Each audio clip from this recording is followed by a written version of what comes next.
Hello everyone, Earl Henderson, Primordial Defense. Thank you for watching. I have another Monday quarterback video for you. I'm going to play this video, or some of this video, and talk about things that are going on to better explain what's going on, and talk about things that I think that are being done right and or done wrong.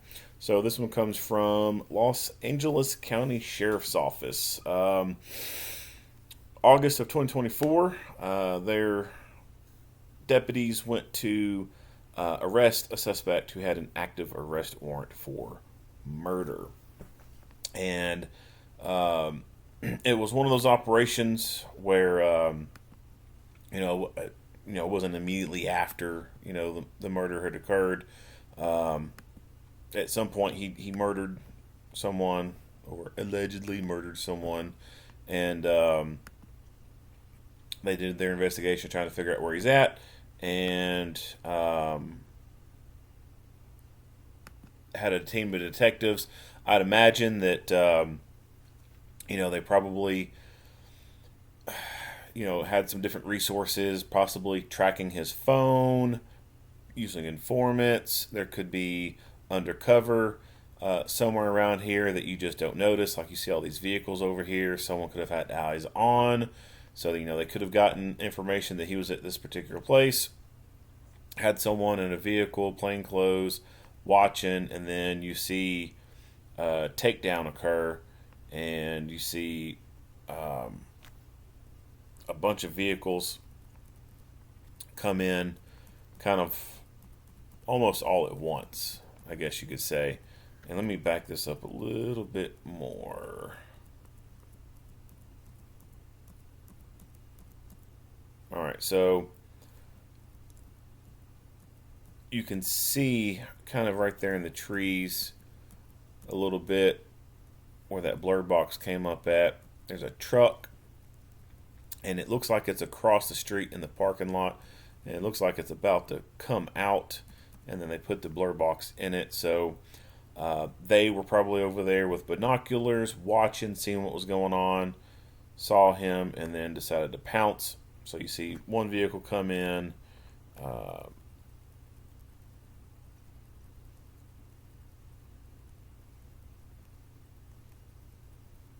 Boom. You see another one from this corner over here emerge. Of course, this one's coming in. And then, bam, more blur boxes. So they were all pretty close to pounce, right? Like they knew where he was or suspected exactly where he was. And then once they made eyes on target, they all pounced. So that right there tells me that they had enough time to have body cams on. So the fact that this one officer gets out, body cam's not even activated, and we ended up losing some visuals out of this.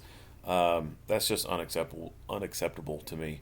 Had ample time to have this body camera already turned on and rocking.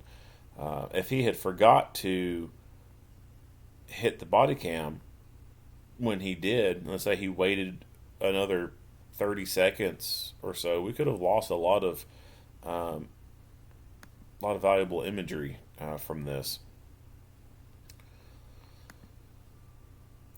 And it's pretty cool to see freaking what looks to be like an MP5 being rocked, right? Like you can tell that it's got some more modern furniture on it. Looked like some type of mag pull forward grip on there. But you can tell the MP5 magazine's pretty clear. No telling how old these things are, how long they've been in their inventory or their armory, but pretty darn cool to see MP5s out there still rocking it, right? Pretty neat. So this first body cam footage, we don't get to see a whole lot, but when I first started, I was like, "What is all this crap on the ground?" And it's really not until we get to the other body cam footage where we see where all this stuff comes from. Um, so this guy, he goes to get out of his vehicle. Let's see here. Pause it. All right.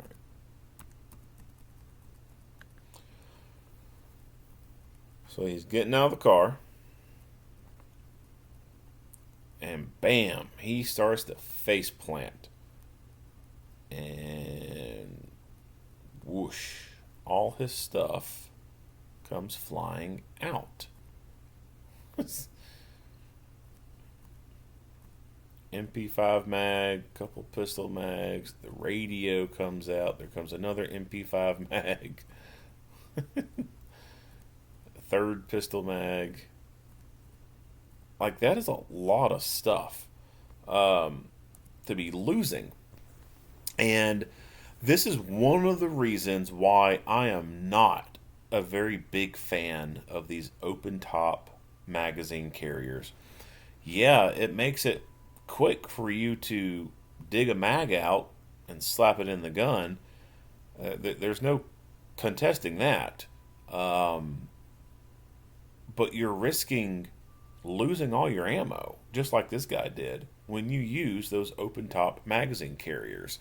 If you're in the armed professional industry and you're in a uniform and vest, you recognize that you may be involved in some vigorous physical activity, and you may be having to crawl on the ground, you may be having to crawl through windows or climb things, wrestling with people, etc.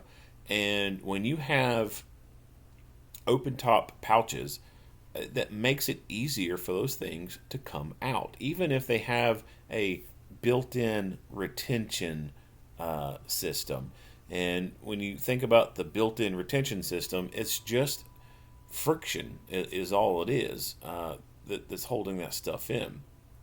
And it's like a concealable Kydex holster. You know, you go to put your gun into it. Yeah, it may click in there, but if you hold that holster upside down and you shake it once, that gun's going to come flying out, right? That's one reason why you do not ever have a holster like that for uniformed work. Now, if you're undercover, you're plain clothes, you're trying to hide the fact that you're armed, that changes things, right? That's when a holster like that could be more acceptable. But you're in a uniformed role, you're overtly, noticeably armed to everyone. It's obvious that you are there to do some kind of work, you're in some type of authority figure, whatever. You would not be using just a regular Kydex holster with no retention stuff built into it and rely just on its passive retention. And the same should be said for magazines and other equipment. So because this guy wanted to be all tactical and have open top pouches on his stuff, just the simple act of falling down has caused him to lose all of his magazines. And then, on top of that, he gets involved in a gunfight. So he ends up having to shoot this person, right? So he goes bang, bang, bang, bang several times. You can see the slide working, ejecting rounds. Boom, boom, boom, boom. And he stops eventually. But what if this had turned into some type of prolonged gunfight? And he has taken cover, right? He's moved back to a position of cover. But what would happen if his gun ran dry and he had to perform an emergency reload? Well, his magazines are out there on the ground, out in the middle of the open where there is no cover. Is he going to leave his position of cover to run out there to grab a magazine and then run back and reload his gun? Does he have a backup gun on him? Would he be able to just drop that gun in his hand and go straight to his backup? If not, what is he doing? What is his game plan after this point? If your magazines are where you cannot get them and your gun is empty and you do not have another gun for the gunfight, the only thing you can do is perform the Nike drill. Just turn and run. Your combat ineffective at that point. Um,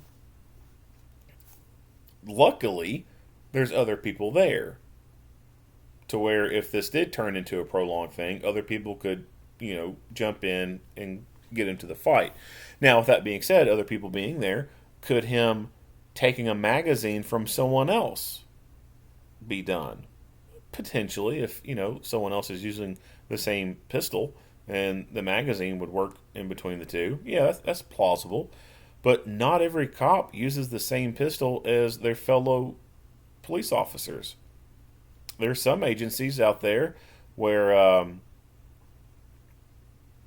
they may have more than one model of a gun being issued out, or they may allow officers to use their personal weapons if they don't like the department issued weapon.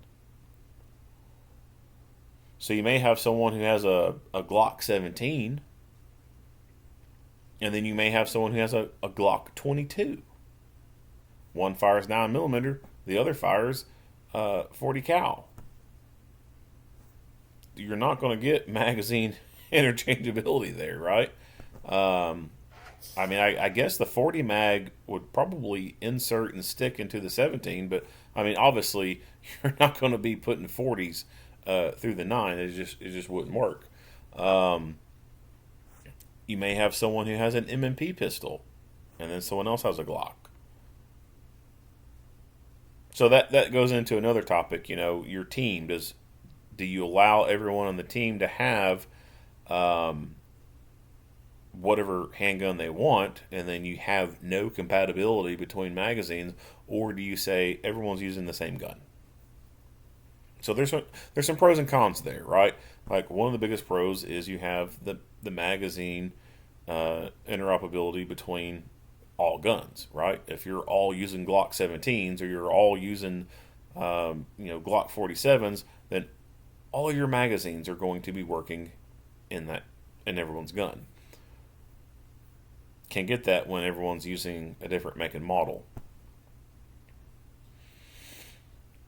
So big failing point right here is his open top magazine pouches and dumping everything. Second failing point is we see that he has MP5 magazines, but where the heck is his MP5 at?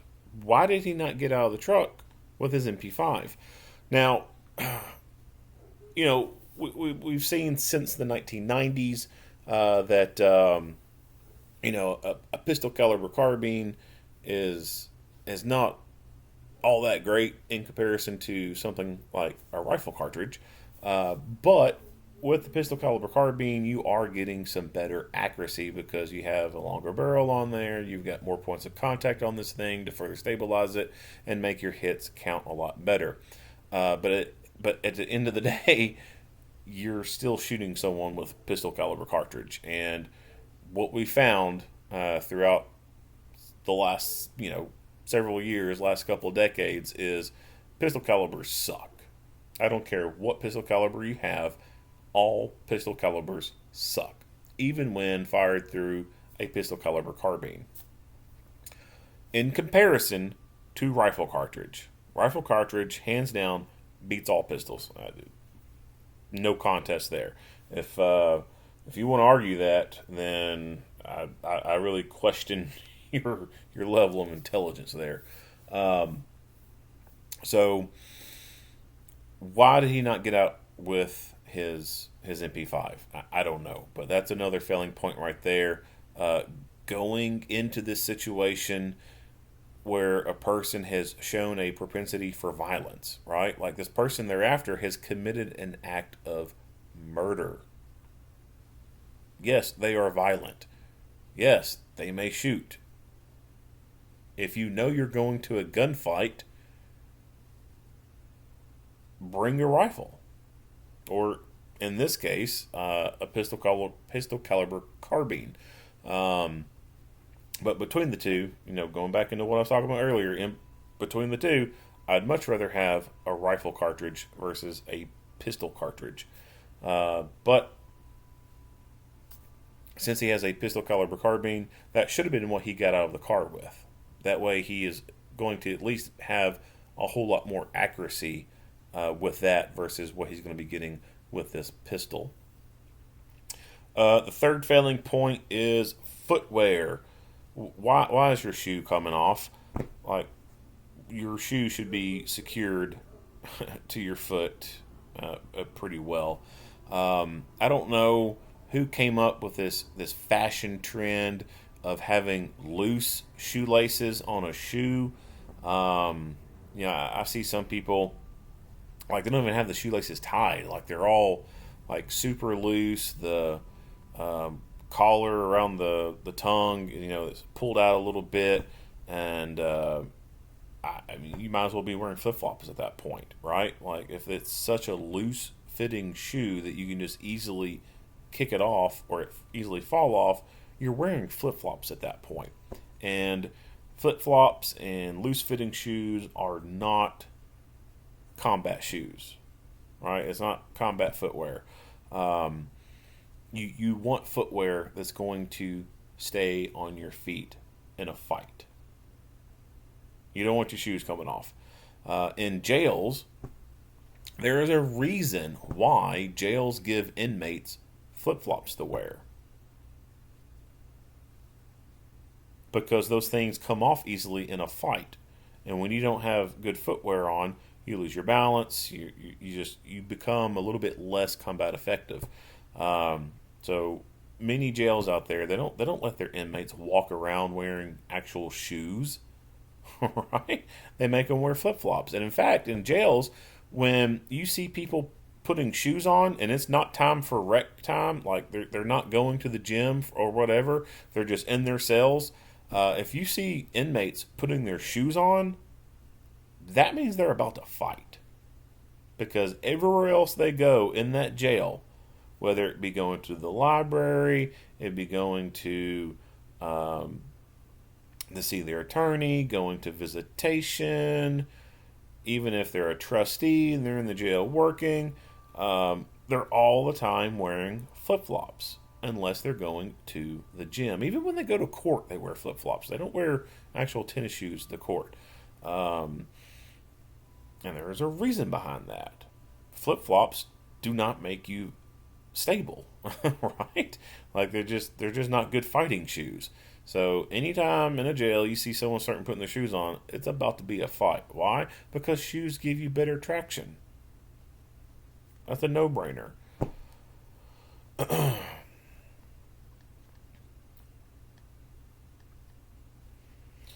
one point we see him having to recover his radio. Now the saving grace for him was his microphone was attached to him properly. So we don't get to see how he has it attached to him, but I'd imagine that maybe he's using something like a mic loop to keep that microphone attached to him. Otherwise, it probably would have went flying away as well. If he did not have that microphone secured to him good enough, then he would have been potentially without a radio to be able to communicate to people. And if there were fewer people there and he was needing to communicate to someone and that radio had gone flying away from him, then it could have been out there in the open where there was no cover and he would not have been able to get out there to talk to the radio or talk on the radio. And in a fight like this, communication is very important, right? Like, you need more people coming to help, and you can't get more people to come help you if you don't have a means of communication. All right, not much else to talk about with this video. Really don't get to see exactly what he got to see. It's just the camera can't zoom in, but we do see some failing points on his part. Not using proper equipment, not having his shoes tied good enough so they don't come off. Just an overall kind of a clusterfuck of a day for this guy. Luckily for him, there were other people there, other people to be able to take up the slack, so to speak, and lucky that it did not turn into a prolonged gunfight. And if it had, he would have been out of ammo pretty quick. All right, not much else to say about this video. If you like what you hear and see, go ahead and give me a like and a share. If you haven't already, hit that subscribe button and stay tuned for more Monday quarterback videos. Earl Henderson, Primordial Defense. Thank you for watching.